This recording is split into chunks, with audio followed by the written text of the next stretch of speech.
వ్యాప్తంగా పాఠశాలలు ప్రారంభం అయ్యే రోజే విద్యార్థులందరికీ పాఠ్య పుస్తకాలను యూనిఫామ్లు అందజేస్తున్నాం. ప్రభుత్వ విద్యా సంస్థలన్నింటికీ ఉచిత విద్యుత్ సరఫరాని అందిస్తున్నాం. త్వరలో రాష్ట్రంలోని అన్ని పాఠశాలలకు గ్రీన్ విద్యుత్ని అందిస్తాం.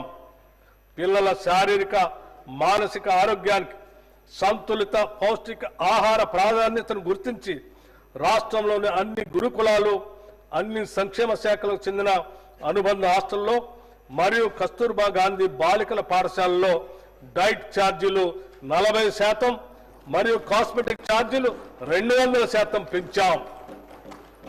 ఈ పెంపు వల్ల తెలంగాణ వ్యాప్తంగా 7.66 లక్షల మంది విద్యార్థులకి లబ్ధి చేకూరుతుంది.